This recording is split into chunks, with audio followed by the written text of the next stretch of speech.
the five things that men will never say out loud, but they want you to know that.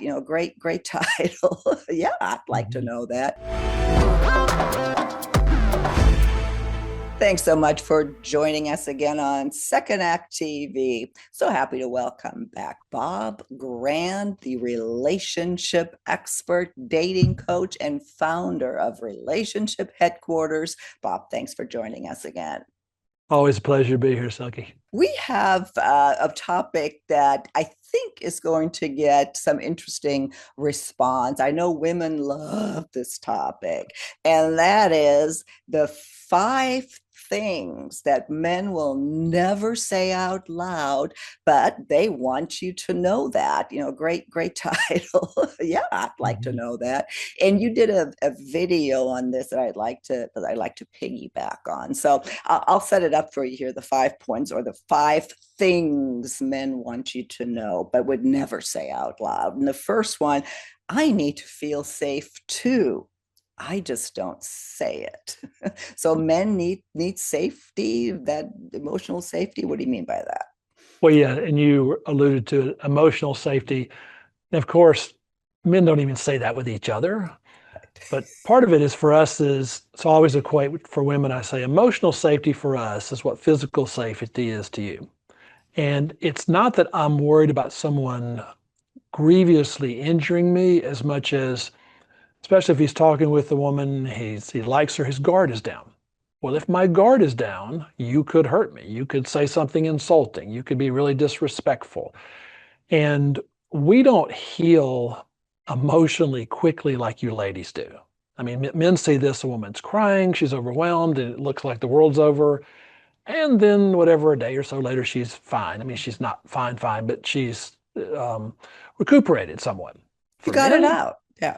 oh, we got it out. Well, see, for us, it doesn't get it out. It goes deeper. And so Mhm. when a man does that, the next day he doesn't just get it out. It affects me the next day, the day after.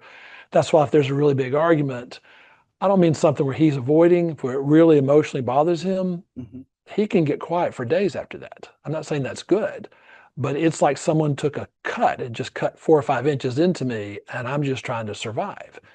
And so I don't want to experience that. And so emotional safety doesn't mean never argue, never disagree, but it's that we don't take advantage of that. We don't threaten, don't call names. That's a bad habit some couples get into. We try to remember that we can disagree, but still be respectful. And if I'm talking to a man, it's you disagree and don't threaten. Yeah, that's a great point. And I think it can be as simple as I think you mentioned that not being judged or not being compared to, a past relationship that really bothers men. Yes, because I don't know there's anything I could do to make up for something I didn't do. Mhm. So if I'm sorry that someone cheated on you, I'm sorry, but that's not me. Sometimes men say it that way, which goes awful, I realize, but I understand their point of view is why am I paying for something someone else Mhm. does? So we don't view that as oh, I'd really love to heal that wound as much as I need the benefit of the doubt, please. And then that hopefully will heal it, or that will help you see that I'm the safe person. But I don't want to have to prove that I'm safe or prove that I'm a nice guy. That just feels insulting. Great point. And I think it's so important for women to know. And I think it's really funny what you said at the beginning that we don't, men don't say to each other, oh, let's talk about emotional safety. Right? No, I mean, No, that's really kind of funny. I, no. I can see that in my head. Hmm. Hmm. All right. Second thing here. I fall for how you make me feel, not a checklist that I have. Women, we're of the impression that men want women for what they look like. And you say that that's not really true? How about we say that's not exclusively true? So how a woman looks, I mean, a big part of this, and women have taught me this, has to do with how a woman feels about herself. I mean, I've seen women that from the distance were dressed impeccably. I mean, I've seen this back when I had an office, and they'd come in and start talking, they just fall apart. I mean, it's a counseling session, so it's understandable. But if you just looked at how they looked and how they present themselves, they look super confident on top of it. And the problem with that is when she goes out dating, this facade's too strong a word, but this image she's projecting, Mm-hmm. it's not false, but it's limited. And once you start talking and sharing with him, he's going to feel whatever fears, he's going to feel those insecurities, and that's going to affect how he sees her. Every man, probably woman too, has a story of a woman they went out with, really pretty, so excited, or went across the room to meet her, and then she opened her mouth, and you just, oh my gosh, get me out of here. I know you ladies have had this too. Mhm. And that's just a point to make that looks are important. So let's be our best selves. But it's how you listen. Are you interesting? Are we a good match? It's not are you interesting as a person or just are we interesting to each other? Sometimes you Mhm. can be perfectly authentic and we're just not a good match. And Mhm. we just don't want to try to force those to happen. But that's the appeal because when we get along really well, I naturally see you as softer. I notice your smile more. The tone of your voice is really fetching. Yeah, it's interesting that this point needs such an explanation because I think if you tell women or men for that matter that, men don't care about chemistry at first. They rather want comfort and ease and this, and then they'll roll their eyes. There's probably people rolling their eyes right now. But once you get into the explanation of what is meant by that, such as, here's this handsome guy or this beautiful woman, and yeah, you start talking to them, just, oh God, okay, Mhm. never mind. And that's the thing with yeah, judging everything on looks that we do online, of course, because that's the picture is pretty much all we have. And you're right. That's why I'm sure you've told people this. Online is a billboard. It's a Mm-hmm. great way to meet people, but it's Mm-hmm. not real until you actually meet them.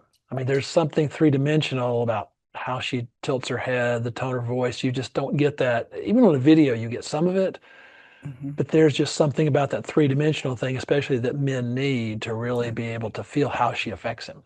Mm-hmm. Yeah, that's a great way to put it. It's a billboard, it's an ad. Don't necessarily even take it personally because there's so much more they don't know about you. Yeah, if we can drill that home, I think online dating could be a much better tool than what it's turning out to be, especially lately. All right, the third thing here. I'm afraid of being controlled again. That is particularly prevalent for men after 50 who may have just come out of a long marriage. Yeah, so usually it's marriage, but if I've dated someone long term, Mhm. now she has an emotional ability to hurt me should she choose to. And it's not so much with calling me names as much as for men, if I love a woman and she's not happy, that is awful. Mm, And I'm not saying women have to be happy all the time, but in general, as a man, I take responsibility for your happiness. You've had John Gray on. I remember him saying this, and I always loved it when he mentioned this. And I've seen that to be true. Again, men don't literally walk around and saying, I'm responsible for happiness. But it's a sense of I feel good when she feels good. When she mhm, feels happy, I've been on the receiving end when someone was upset. Playing golf didn't take that away. Candy didn't take that away. Dead blasted. Just, I had to go deal with the problem or why she was upset because your happiness does so much more for me. If you use that against me where you overreact to things, and now it feels like you're controlling because the smallest mistake I make, the one wrong word I say, I don't get you the present you want.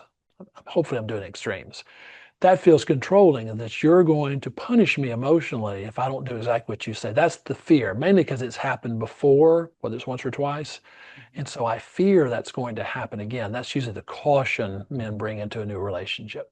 Is there a fear of losing autonomy, which then women might interpret as the fear of, well, not, being committed, that they want to date other women? That's a good question. At least what I have seen is that men actually commit to a lot of things. It's not the same scale. They commit to mortgages. I mean, they commit to longer term things. The fear of the commitment is if I do it, are you going to take advantage of me? That doesn't mean you will, it's that you could. And so I need to see a few instances where you could take advantage of me. You could make fun of me. You could hold something against me, and yet you don't. That's why I'm real big on if you're upset with a man, show him so that he gets to see that you can be angry and still safe. I did with men. If you're angry, it's okay to get angry with her, but just show her you don't get violent. Show her you don't call names. Show her you don't threaten. because that's maybe what she's used to. Hmm. And so it's what the commitment means to them. If it's a trap, I'm terrified. If Hmm. it's we're a team, oh my gosh, sign me up. Yeah, that's a great explanation. Okay, thing number four. I want to be appreciated more than I want to be needed. That threw me a little bit because just in another video, we talked about how men need to be needed. And there's so many very secure women now that send the message they don't need a man. So what exactly do you mean by that? So we're doing a little nuance on this one. So if it's in this instance, needed is you need me for you to function in certain areas. So you need me to always comfort you when your boss is ugly to you. Well, you really don't need me for that. You probably need to have a conversation with your boss, but it's easier to have a conversation with me instead of dealing with your boss who's Okay. being gruff with you. Mm-hmm. Appreciated is when you see something I do that you like, that you let me know, especially with emotions. So I was just talking to a client today, and this is not a hard and fast rule of thumb, but she was saying something with the guy she likes, and I said, just for fun, I said, how about let's lose the word thank you for like 3 weeks? Nothing wrong with thank you, but one I use a lot is if a man says, will you marry me? You wouldn't say thank you. It's not bad. It's just, we say thank you to friends. And that'll get her toward, I appreciate this. I love that you took me to dinner. What a wonderful meal. And see, we're a little more emotive with it. And so you can be appreciative a number of ways. We just don't want you to keep it in. And we don't want the neediness, the need part to be a sense of entitlement. Yeah, that's interesting. I'm glad that you clarified that because Mhm. it was almost the opposite of what we've said before, that men need to have, I suppose, a sense of purpose is what Mhm. I was referring to, and what you described as something totally different, but Mhm. makes all the sense in the world. And yeah, we know, and we said that before, men need to be appreciated, as we all do. But I think men especially, that's one of their emotions. If you do that, it'll make them feel great. And yeah, they want you to know that. Finally, here, number five. If I choose you, I choose you quickly.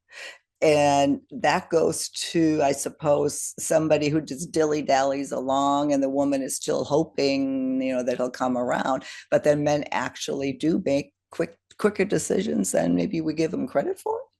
Yeah, they do. And usually it's in stages. So usually by the time a man approaches a woman or asks her out, he's already thought that through. I'm interested in her.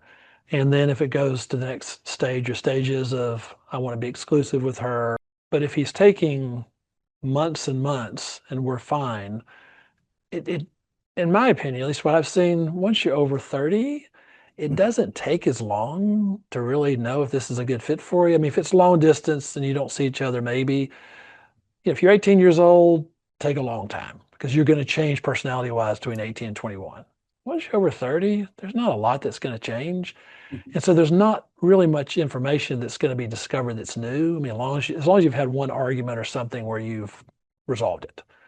But then if it's a fear or something he's avoiding, I don't know what, but I'm cautious with that because once men know, or at least they're 60, 70%, they just fill in the rest over time with the details as far as how we're going to make this work. But I'm not doubting as far as whether it's you or not, because it's exhausting for men to go hunting. As much as women think men like dating, we don't. We don't like we don't like being trapped. But once we find someone we really like, why keep shopping? That's another thing that online dating encourages so much, is that I guess for women more so than men. I don't know, that's something to be, discussed or debated, but you have that feeling that there's always somebody else out there, which is absolutely not true. So the big red flag would be if somebody is dragging their feet on and on and on, then that's, you can pretty much read into that he's not really into you. But not into you, or only is only going to let somebody get close. We don't necessarily know what's wrong, but something's off or something's wrong because there's no reason, there's nothing new to discover. That's the one I always use. Is what more do we need that we haven't seen in a few months? I mean, assuming we're seeing each other a fair amount. What more to you? And if that's the case, usually what they're doing is they're just waiting on this idyllic feeling of euphoria that you're never going to get that kind of certainty. I mean, if you want that kind of certainty, go buy a puppy. I mean, that's a better example. Yeah, lots for us to think about here. Again, you made some great points that I think some women, certainly me, have not heard explained the way you have. So thank you for that. What do we take away from there? What's the biggest here? How would you sum this up? So what men say and do, what I'm after for you ladies is if you understand what men want, sometimes even better than they do, it's not a complex thing, is they really do want to fall in love. We really do like having a partner. But our way of going about it is different than yours. We're not going to process this and share it. We're more cautious, but that once we give our heart, we don't want to shop around. We don't want to. We're hoping that you give us the benefit of the doubt, that we want to be in a relationship with you, that we think you're special, as opposed to we have to prove it or we have to go back and explain everything. That makes it much easier for us just to invest even more in you. Well, Bob, again, thank you so much. Always appreciate your time. And if you'd like to get in touch with Bob directly, you can do so at Relationship Headquarters. All the links are in the show notes below.